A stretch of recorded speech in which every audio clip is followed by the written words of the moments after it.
ازيكم عاملين ايه؟ يا رب تكونوا بخير. النهاردة بقى هنعمل فطيرة جميلة جدا جدا جدا، حشوة اقتصادية حلوة قوي، محببة جدا لأولادنا. تقدري تقولي عليها الفطيرة المنقذة اللي تعمليها في يعني نص ساعة كله هيبقى جاهز، وطلع بالشكل الخطير اللي انت شايفاه ده. شايفين الجمال؟ بجد حلوة قوي قوي. قبل ما نبدأ الفيديو يا ريت لو عجبك الفيديو لايك واشتراك في القناة. اول حاجة ده نص كيلو دقيق، حطيت عليه معلقتين كبار لبن بودرة، كيس خميرة، كيس بيكنج باودر، معلقة سكر كبيرة. نص كيلو الدقيق يعني 4 كوب دقيق. تمام، اللي هو الكوب بتاع الشاي العادي اللي موجود في كل بيوتنا. هنقلب المكونات الجافة مع بعض كويس جدا جدا، وبعدين هنضيف عليها معلقتين كبار زيت. والمية بقى بالتدريج، هي اخدت معايا كوبايتين مية الا ربع، ممكن تاخد منك عندك اقل او ممكن تاخد زيادة حسب ايه نوع الدقيق، لان الدقيق بتاعي طبعا غير هيكون الدقيق بتاعك. تمام، فانت تحطي المية بالتدريج كده زي ما انا بعمل بالظبط، تحطي شوية وتعجني شوية وتعجني. اه زي ما انا بعمل كده بالظبط. انا عايزاها في الاخر تكون العجينة ناعمة كده وبتلزق يعني بسيط كده في الايد. الطريقة دي حلوة قوي قوي قوي بجد، الفطيرة دي خطيرة. كنوع طبعا من انواع التغيير والتجديد كده في اكلاتنا.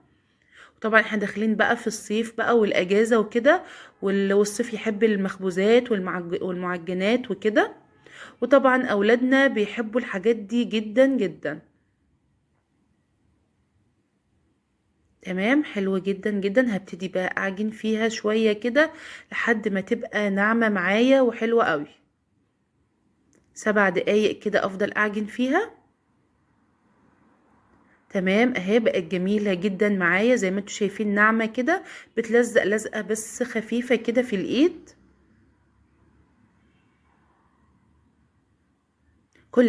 كل ما تعجني في العجينة كل ما هي هتبقى ناجحة معاكي في الاخر. هحط بس على ايدي كده شوية زيت صغيرين.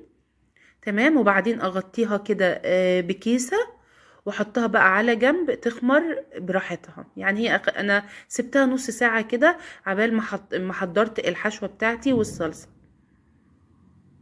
دلوقتي هنعمل الصلصة اللي هنحطها في الفطيرة بتاعتنا. ده كيس صلصة، مش عندك كيس هتبقى هتحطي معلقة كبيرة من الصلصة، ملح وفلفل، معلقة صغيرة زعتر. الزعتر ده بجد جميل قوي، انا بحبه قوي بصراحة. في اي حاجة بيتحط في اي حاجة بيغير طعمه نهائي، يعني بجد حلو جدا.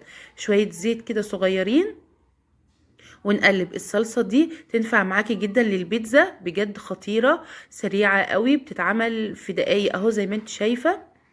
وفي الاخر بجد بتدي طعم بره بالظبط، زي يعني هم اصلا الصلصة اللي بيعملوها بره في البيتزا بتبقى زي دي، تبقى زي دي بالظبط. انا بصراحة ما بحبش اضيف بقى توم باودر وبصل باودر والكلام ده، انا اصلا يعني ما بحبش البصل الباودر او التوم الباودر، يعني بحب الحاجة تكون فريش افضل. تمام بقت حلوة جدا كده، هنحطها بقى على جنب ونجيب الحشوة بتاعتنا. ده لانشون مقطعاه مكعبات كده صغيرة. الطبق ده بقى فيه بصلاية صغيرة خالص، وفلفلاية حمرا وفلفلاية خضرا، هنحطهم كده على اللانشون. وبعدين هنحط ملح وفلفل، وانا مش هسيبهم كده، لا انا هاخدهم واشوحهم شوية على النار. بجد بتبقى الريحة خطيرة. تشويحة بس كده على النار، يتشوحوا كده بس مع بعض ويطلعوا ريحتهم، بتبقى حلوة جدا جدا وبتدي طعم مختلف في الفطيرة بتاعتنا. اهو زي ما انت شايفة اهو شوحتها شوية كده، حطيت شوية زيت كده في الطاسة، وبعدين حطيت الحشوة اتشوحوا كده يعني 5 دقايق كده على النار. هنسيبها بقى على جنب تبرد كده. ودلوقتي العجينة بتاعتنا خمرت اهي وتضاعفت حجمها. انا هعملها كده زي ما انتم شايفين بالظبط، وهقطعها 4 قطع كده، عشان انا هعمل فطيرتين. تمام، هنكورهم كده زي ما انتم شايفين العجينة جميلة ومرتاحة كده في ايدي، وحلوة قوي قوي قوي بجد، رائعة.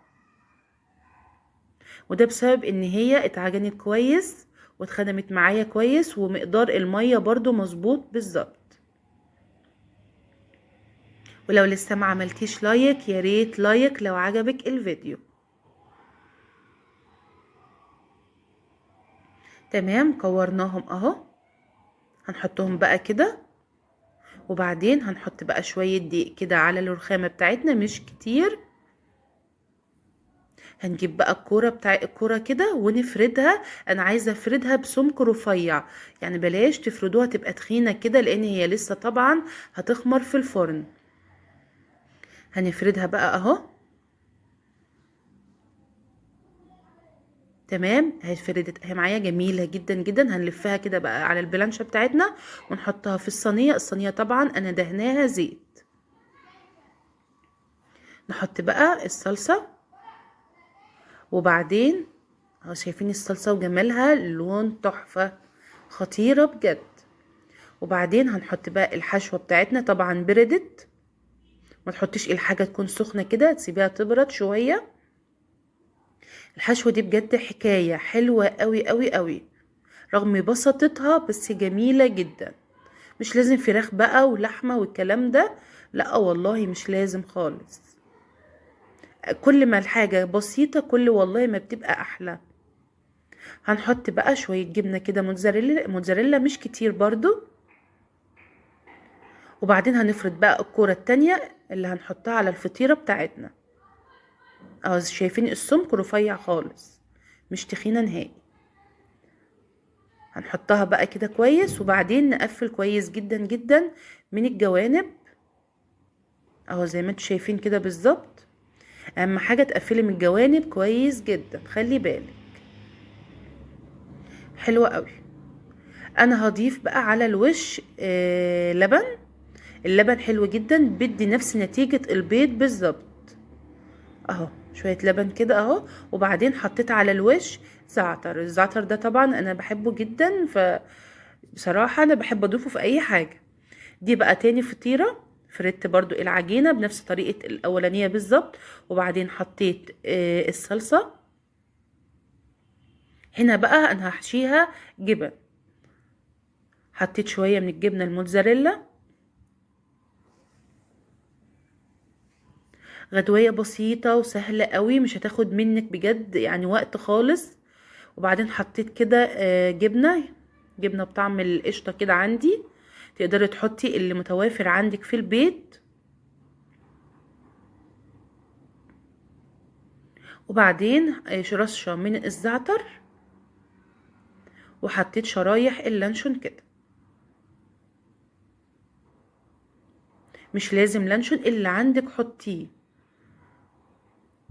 وفردت العجينة وحطيتها بنفس زي ما عملت في الاولانية، عملت في التانية بالظبط. انا بس ما حبيتش اطول عليكي. هنا بقى عملت كده بالشوكة عشان اضمن ان هي مش هتتفتح مني في الفرن. على الوش لبن، وبعدين حطيت هنا بقى سمسم على زعتر. دخلتها فرن ساخن درجة حرارته 200 في الرف الاوسط. طلعت معايا بالمنظر الجميل ده، ما شاء الله جميلة قوي قوي. زي ما انتم شايفين خرجت بسهولة جدا من الصينية بتاعتنا. ده دليل ان هي مستوية وكل حاجة مظبوطة. هنقطعها بقى. بجد خطيرة. انا فعلا اتمنى ان انتوا فعلا تجربوها، ومتأكدة ان شاء الله ان هي هتعجبكم. والاهم من ده كله ان هي هتعجب باذن الله اولادكم، لان هي بصراحة عجبت ولادي جدا. شايفين بقى الجمال؟ بجد حلوة جدا جدا جدا، بجد خطيرة. لايك بقى، مستاهلش لايك؟ الوصفة والله تستاهل لايك. واشوفكم ان شاء الله على خير في وصفات تانية كتير. ودي كانت وصفتنا النهاردة. مع السلامة.